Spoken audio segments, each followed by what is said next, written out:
Audition 12 for the Suicide Squad. Take 1. Woo-wee! I brought my weasel.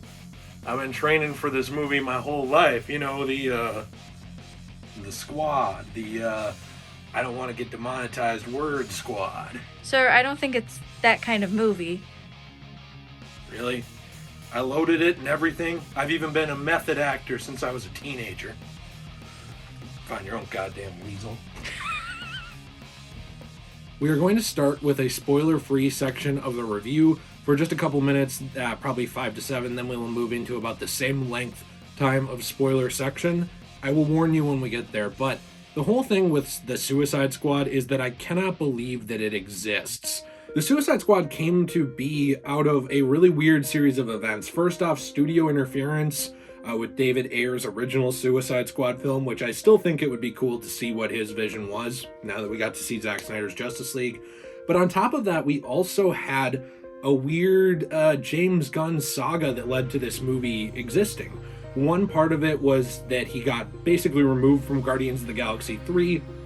I still think maybe behind the scenes it might have been a, kind of like a hush-hush, we're going to bring you back thing, since they threw money at him and he's now back. But there was this whole thing with tweets that made people really mad, edgy jokes, stuff like that. It's neither here nor there, but it's such a weird series of events that led to the Suicide Squad, both on the part of WB and on the part of Marvel. But here we are. And I gotta say, I loved it. Now, I still think it's sad we can't live in a world with both Zack Snyder's vision continuing to exist and move forward along with James Gunn and other directors without studio interference, but that's neither here nor there. Especially since they're both really incredible directors. They are, and I, without getting into specifics on this, I really think a lot of Zack Snyder's failures were studio mandates, like pushing towards Justice League way too early, but this movie on its own, without getting into all of that, is truly awesome. Now, it is obviously in the DCEU, but it doesn't feel like it's beholden to it in any way. There are, I guess, some narrative tissues tying back to the previous movie, mainly in Margot Robbie and Jai Courtney, but we'll get into that a little later in actual spoilers. So basically, this is almost an entirely new cast of characters from the first Suicide Squad, and they are all handled very well, especially Bloodsport. I think Bloodsport, King Shark, and obviously, Harley Quinn's always good, but Ratcatcher, those were all standouts to both me and my lovely wife Jill, who's here too. And actually, there's this one guy who's named Polka Dot or something, and at first, at first I thought he was gonna be super stupid, and as the course of the movie went on, I really liked him. Well, that's something James Gunn managed to do with this movie. Going into it too, I didn't even mention Peacemaker. I was never a huge John Cena acting fan. Now, John Cena did a lot for the WWE. There's a lot you can say that he's done positive, and overall, he seems like a nice guy, But when he went into acting, I always thought he lacked some of the charisma and charm that The Rock had. It always kind of seemed like he was a step behind him, sort of trying to do the same thing. But this movie role of Peacemaker was perfect for John Cena. He actually showed how incredible of an actor he can be, and I was really impressed. He was great, and the last role I saw him in was actually in Bumblebee, where I thought he was just fine. He was basically like John Marine, a pretty standard military soldier, but in this movie, Peacemaker was really outstanding, and one thing that was so great about this film was the humor. Throughout the entire movie, but also it's not afraid to take itself seriously, too. It really goes back and forth, but it's not the same complaint some people have with certain Marvel films or scenes where it feels like you're yo-yoing up and down from serious to joke. They intertwine very, very well. Yes, it's a fun movie.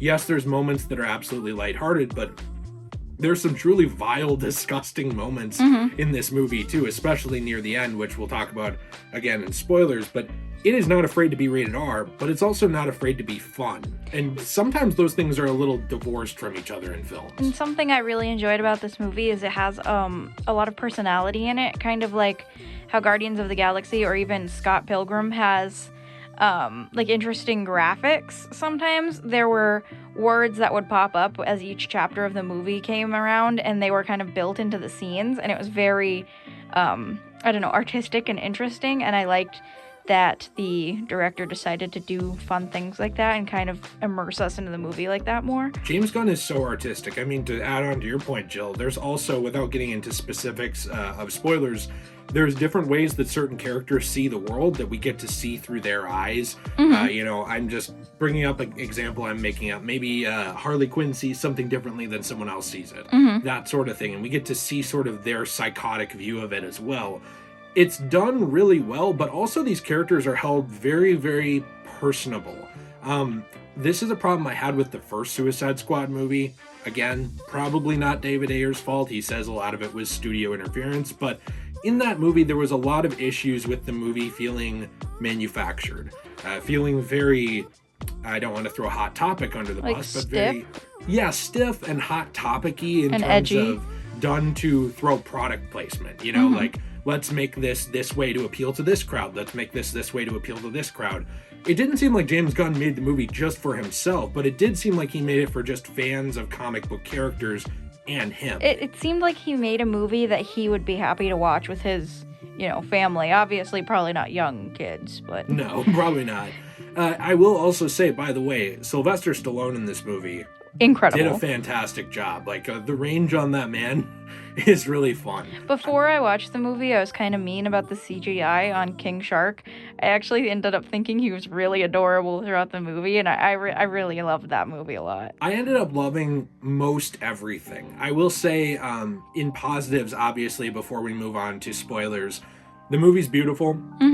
We had to watch it on HBO Max, and I say had to basically because of a whole thing with health stuff around here, which you can read on Twitter if you want. But we watched it there, so smaller screen, but it looks fantastic. I thought that the effects were great. I thought that the dialogue was really fun. We recommend watching it on an Xbox, though, because the PS4 didn't look that great. Yeah, PS4 HBO Max is weird. So if you do watch it on HBO Max, I guess I recommend Xbox. But, you know, besides that, too, I think that this movie, like, the dialogue was really fun between characters, too. The way characters interact, whether it's Peacemaker and Bloodsport, or Bloodsport and Ratcatcher, or Ratcatcher and King Shark, or Harley and pretty much everyone around her. Everybody has their own personality, but that personality fits the team dynamics that are going on in this movie. There's not a lot I have to say negative. I will say one or two things in a second without going into spoilers. But Jill, what did you love about this movie? Honestly, I just absolutely loved the way that the movie was very funny, but also very action-packed, and it had a really good plot line and a really good villain towards the end.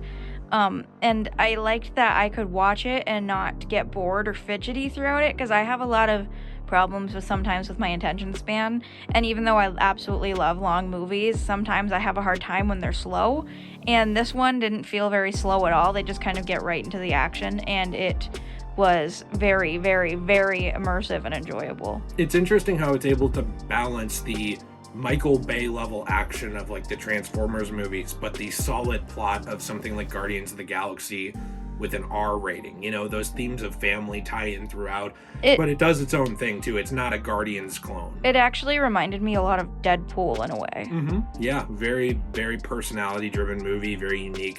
I will say in negatives, without hopping into specifics, there are a couple characters I think were a little wasted in this movie. A couple characters who didn't have much screen time, not even for the reasons that you would think.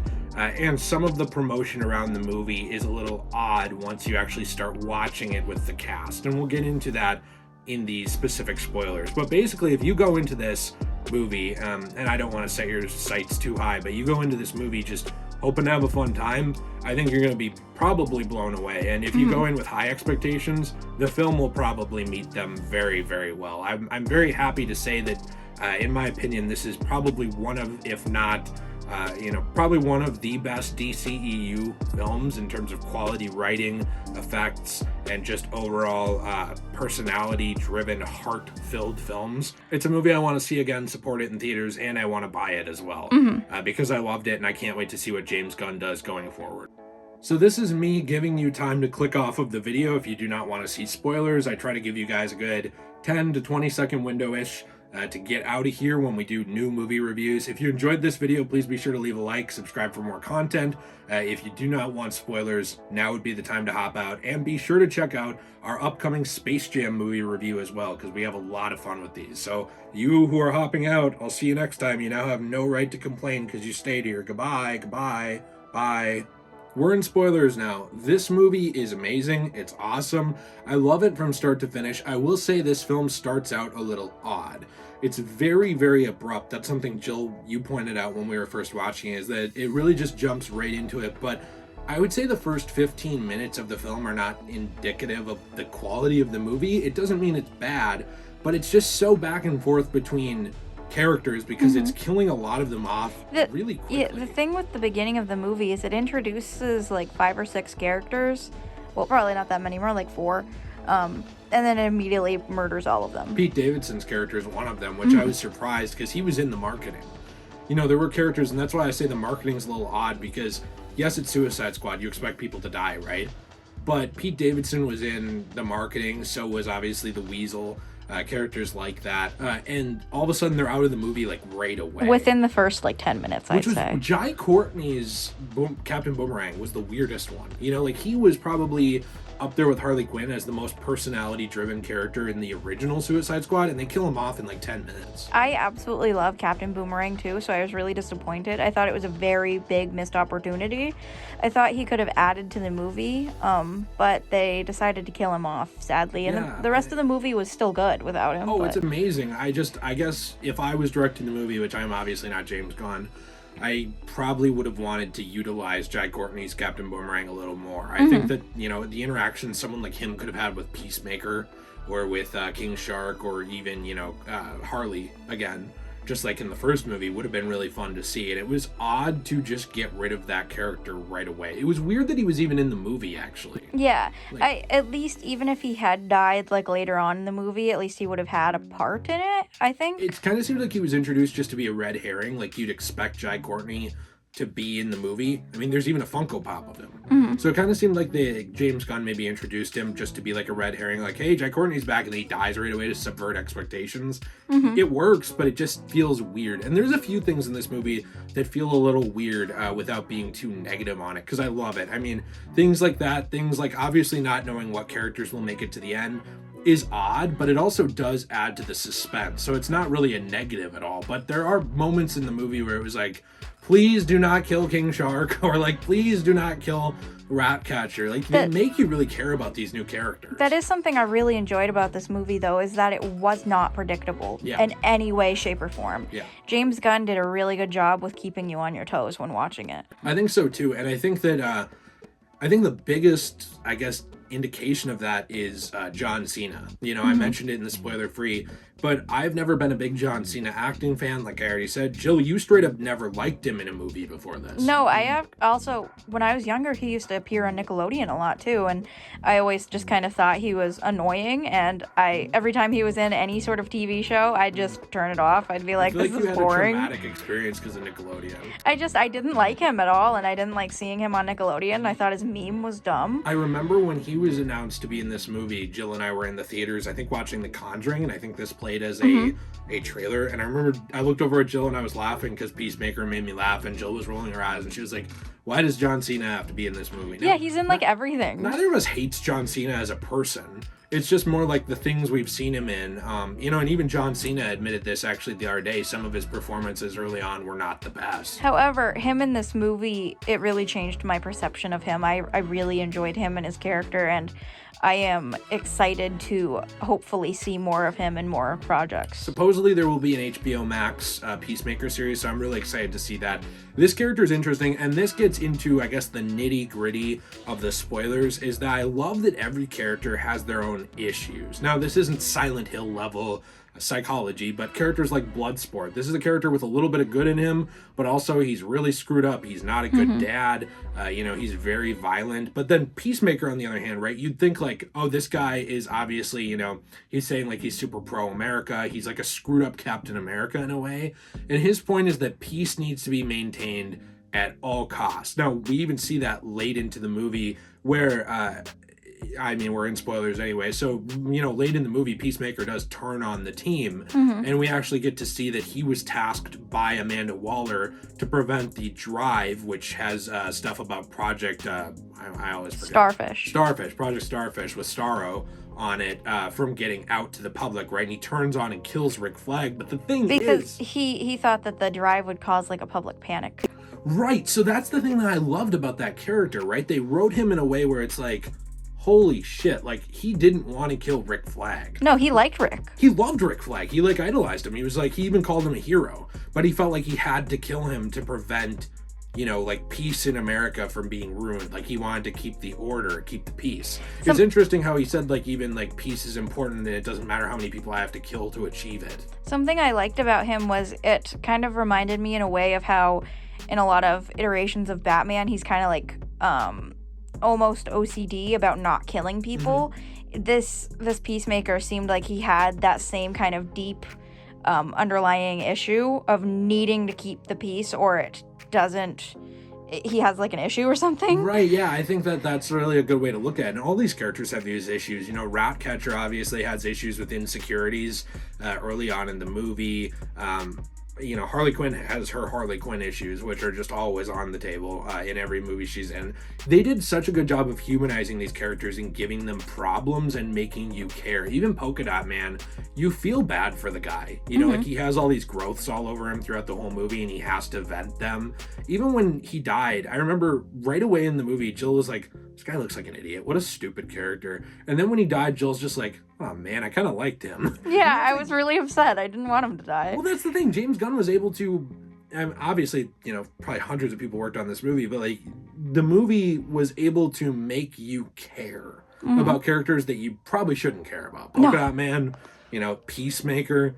Who cares about some of these characters, right? I know there's one comic book guy who does. Like, and I'm right there with you. I love comics. But, like, for the most part, nobody cares about these characters, and they're able to make you. And I don't actually like rats all that much, and I ended up loving Ratcatcher and thinking that her power was super awesome. And I love her, and I can't wait to get her Funko Pop, and I really want to see more of her. I doubt we'll see her in any other movies because of them wanting to reboot the universe, but I absolutely loved her and her actress, and I really want more. She was so awesome. And I will say, like, this is not the fault of this movie, but going into this movie, it's a little weird because in the back of both of our heads, we're kind of looking at the Flash movie coming out, you know, in the near future, and everything with Michael Keaton coming back and Ben Affleck, and it looking like it's sort of pushing towards a multiverse or a Flashpoint reset. It's not the fault of this movie at all, but it felt odd watching this. It felt like I was thinking in the back of my head, I hope they don't nullify all this, you know? Like, if you want to use Flashpoint and work out a couple actors that don't want to work on the universe anymore, or maybe WB screwed up your, you know, relationship with them, maybe someone like Henry Cavill or something, I don't want them gone, but I understand that you maybe need to work on that to get a Superman or to get a Batman that's going to stay, whether that's the actor or the studio or whatever, but I don't want them to make this movie not matter. And again, that's not the fault of this movie, but I will say that was almost a cloud hanging over it in a way as we watched it. It's almost like a blessing, curse to know a little bit about where the universe is going. Yeah, it's just interesting how it feels like, in a way, you're not only thinking about, are these characters going to die on screen in this movie, but like, are they going to exist in 2 years in this universe? Or are they going to retcon it? Yeah, that's a weird thing to be thinking about with this movie. Again, it's not the fault of James Gunn or this film, but it certainly hung over the movie. I love the pacing. I love the overall film and the storyline that they present. I even love the ending where we get to see the Peacemaker's probably going to come back in that supposed HBO Max series. Overall, I love this movie. I'm surprised to love it as much as I do. There were parts of it that made me a little squeamish with some of the gore near the end of the movie. I was very surprised at the levels of it, actually, for what this movie was. But, you know, also, obviously, James Gunn was slightly involved in Brightburn, so I'm also not surprised he's capable of that sort of thing on screen. Overall, I recommend this to pretty much everybody, you know, and I will say one final closing thought.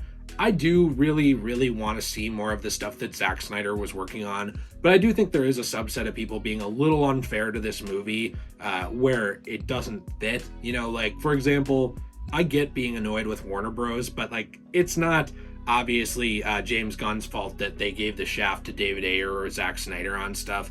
This exists in the same continuity as, you know, those movies, but it's not its fault of the issues going on in the DCEU in general. And even like I said, some of those clouds hung over this movie a little bit for me with Flashpoint and everything, but I truly think this movie deserves a chance in those fan groups, and I really think you'll love it. You know, I'm someone who's liked a lot of the DCEU so far, and I walked away with a huge smile on my face. Ideally, I think it would make an incredible universe if they used both Zack Snyder and James Gunn to be directors, and possibly a third really good director to just kind of switch off on directing a lot of movies in a universe, but they aren't willing to do that. They don't seem to be interested in Snyder for whatever reason. I'm still annoyed at what they did to him, even if you don't like him, all the stuff with his daughter and everything. It felt like they used that as an excuse to get rid of him. Overall, this film is not at fault for that. I understand the film those was great. Frustrations. And yeah, like you said, this film was fantastic. So let us know what you think in the comments down below. Jill, you got anything else to say before we outro this? Subscribe.